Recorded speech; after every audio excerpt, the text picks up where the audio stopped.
Good morning. Welcome. My name is Ben Ray. I am a professional drone pilot, and today we are going to react to the DJI Mavic 3 Pro announcement. So let's get into it.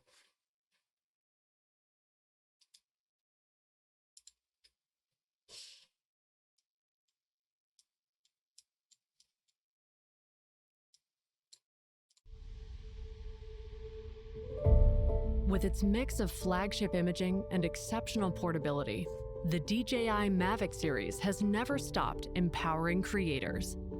Now, it's time for another bold leap forward. Introducing Mavic 3 Pro and Mavic 3 Pro Cine.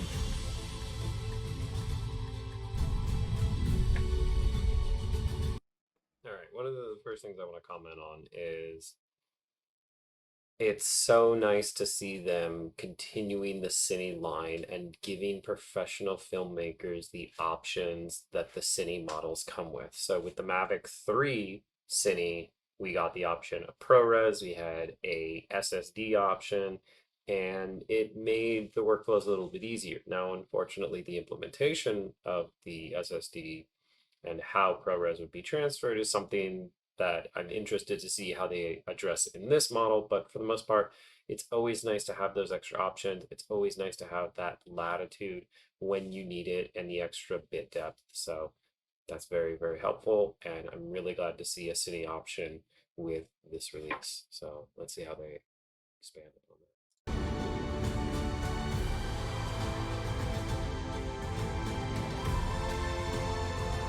Pro and Pro Cine both feature 3 cameras for ultra-dynamic imaging. It starts with a 4/3 CMOS Hasselblad camera for outstanding image quality and color science. All right. Really happy that they're still using the micro 4/3 sensor. This is something that we got on the X5S. This is something that was on the Mavic 3, and to see them still supporting that sensor size is really, really nice. And I'm interested to see how their optics will utilize that sensor space and what resolution we're going to be looking at. 对于风光拍摄而言，好风景往往稍纵即逝。4/3 CMOS 差速相机在大光比环境下可以记录更多光影信息，再结合哈苏自然色彩解决方案，直出的素材的颜色也能像人眼所见一样真实细腻。The upgraded 160. All right. That Snow Village, they have been shooting with that for a while just to show off the highlights. I have another video on my channel where I review footage from one of their pilots and talk about how the exposure is, what the color science is, things of that nature. And what's really nice is that they are highlighting the Hasselblad color science, because in the Inspire 3 React video I made, I talked about how they were talking about DJI color science, and no one cares about DJI color science, but to see them utilize the Hasselblad color science, not only does it bring the Hasselblad name back into the conversation, but it also is a standard of quality that I hope they're able to uphold. Now, let's see what they say about a 166mm telecamera that has optical zoom. I think that is something we've been waiting for. We got a little preview with that 7x multiplier on the Mavic 3 that they started with, but to see them really dial that mode in, I'm looking forward to seeing how this is addressed. So let's continue. 66mm telecamera offers 7 times optical zoom and a wider f3.4 aperture. It provides higher resolution and can shoot 4K 60 FPS video. That's this one. Having the tele lens is truly game-changing for me, because I think, especially while shooting wildlife, you want to try to capture the most authentic moments. So being able to film from a safe distance is really an amazing feature. I will 110% agree with this creator that the easier it is to shoot without disturbing the subjects, I think is an opportunity that everyone should utilize when filming wildlife. I think it's a fantastic feature. So happy they have that, and so happy that they're promoting. So happy that they're promoting safety and keeping your distance from wildlife. The third camera is a new 70mm medium tele that supports 3 times optical zoom, up to 48 megapixel resolution, and can shoot 4K 60 FPS and D-Log-M video. Okay, wait. If they specifically mention D-Log on the 77mm, does that mean that the 7 times optical lens doesn't get D-Log? That seems a little odd that they would specifically mention it for the medium, but not for the long range. But it also would not surprise me because DJI does a lot of weird things. So let's see if they expand upon that. The new 3 times tele lens is super helpful when you're trying to shoot in these urban environments because you can't always get super close to your subject. So it lets you just punch in and shoot from a bit farther back so you're not disturbing anyone. And it also lets you shoot with more compression. So those backgrounds look a lot bigger and more dramatic and you get more parallax through their shots. The Cine version comes with a built-in 1TB SSD, and all 3 cameras are capable of recording in Apple ProRes for premium color fidelity. Let's just give them a round of applause. We love ProRes. ProRes on set is beautiful. Love it. Love it. Love it. Love it. Love it. Love it. Oh, did I mention? I love it. So that's really an industry standard at this point. And having the Cine model with ProRes compatibility on all 3 lenses is amazing. It's going to make everything so much easier in terms of utilizing each lens for its optical capacity and getting all the color and data science out of it. In addition to flexible pro-level imaging, Mavic 3 Pro also provides industry-leading flight performance and intelligent features.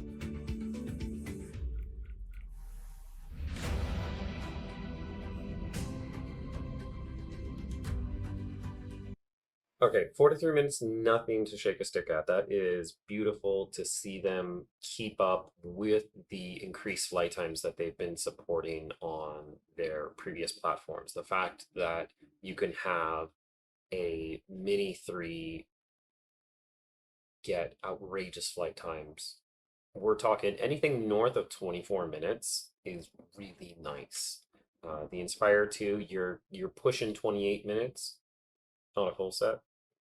But their new drones and the ability to have an extended flight time not only gives us as creators more flexibility in what our shots can look like, how we can execute them, where we can get them from, and flying safely to and from, but also giving us those options and maneuverability. And really, the more flight time we have, the easier it is to do our job and the less money we have to spend. So I'm glad that they're not cutting corners just because it's a pro model.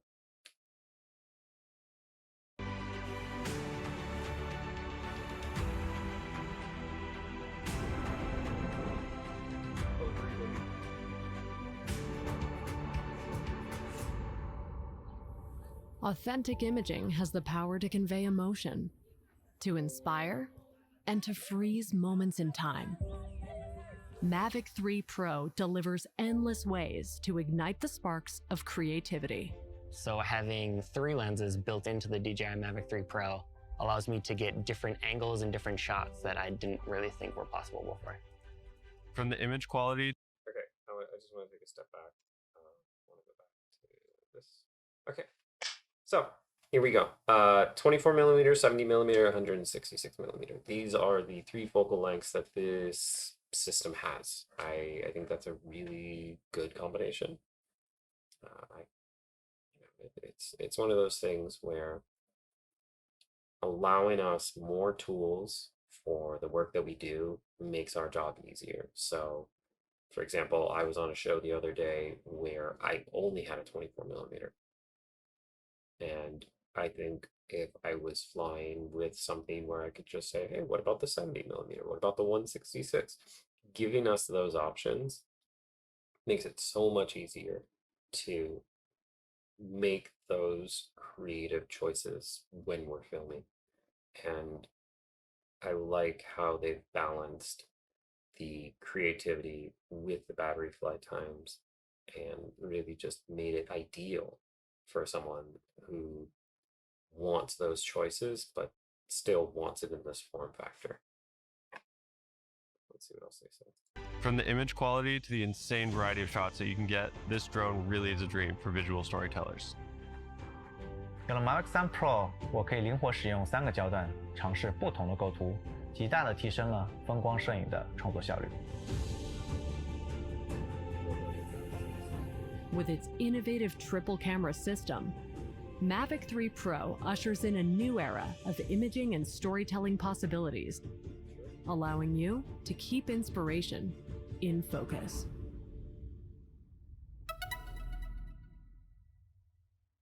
All right, there it is. So let's just give that a little bit of a landing. All right, so there are still some things that they didn't talk about that I think kind of need to be discussed. So one of the first issues that people started reporting when using the Mavic 3 on set was, Mavic 3 Cine on set, was that the only way to offload the footage was to have the drone connected with a battery and a a Thunderbolt cable coming out of the device. And even then, it was cumbersome at best. So when you're on set, what you really want to do is you want to hand a memory card off to production. Like you want to hand a memory card off to the digital imaging technician or the media manager, depending on what you have for your show.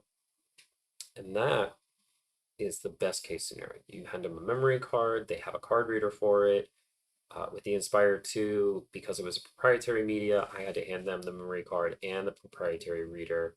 Now mine is a USB 3.0 with a USB-A connector, so it may have been a little less ideal for their setups, especially if they were running USB-C or Thunderbolt for their rigs. So DJI did make that version available for a limited amount of time, and now they don't make it anymore, or it's out of stock, one or the other. They did make a new card reader, but that's USB 3.0, and that's with the USB-A connector. So it's a little difficult to kind of understand where they're coming from because they're not adhering to industry standards whatsoever. No one should have to plug their drone into the DIT's computer to offload the footage. Even if it's an SSD, the setup is less than ideal because you have to have the drone turned on, you have to burn one of your batteries just to offload the footage, and the fact that they didn't address this in terms of making it a removable SSD, a interchangeable card that can be given to someone, I think is a huge mistake, and it makes it harder for them to be taken seriously on professional film sets where that is the standard. So I think they looked at it and they were like, it's not broken. Let's not fix it. Let's not fix something that isn't broken. And I think that shows how little they listen to the feedback from people who work on set. Or maybe they didn't get any feedback from people who worked on set, but it's difficult to promote this as a replacement when they didn't address one of the mandatory things you do on set, which is you offload the footage. So it kind of makes the drone more of an owner operator. I'll put the files on Dropbox for you later type of situation than being on a professional industry set. And I think that also shows by the people that they interviewed in the video, where the Inspire 3, they're like, this is specifically for film sets. And with the Mavic 3, they were like, this is specifically for creators. And it's nice to see them give creators the ProRes option, but the ideal workflow, I think, is less than optimal in that regard, and it makes it harder to promote this as a onset solution due to that. Now, outside of that, they didn't really talk a lot about other stuff that would be detrimental to onset work. I think the cat got out of the bag real early, and I think this is part of their process. So I don't really have much to say about setting those expectations, but knowing that it was coming, seeing it, and then hearing about the details related to it, am I excited about it? I mean, it's always nice to have another option. I have an Air 2S right now, and am I going to drop that for this? Absolutely not. This doesn't offer me anything that is that demanding. Is it great to have three lenses? Absolutely. Do I think it's a wonderful? Absolutely. Is it going to change the way that I work? Absolutely not. So this gives them more options in terms of their Mavic line, which I love to see more drones. More drones means more possibilities. Is it something that I'm going to be jumping up and down for? Not so much. Not so much. But I'm glad they released it. I'm glad we got to see a video on it. I'm glad I got to share that with you, share some of my thoughts, and I look forward to the next video. Thanks, guys.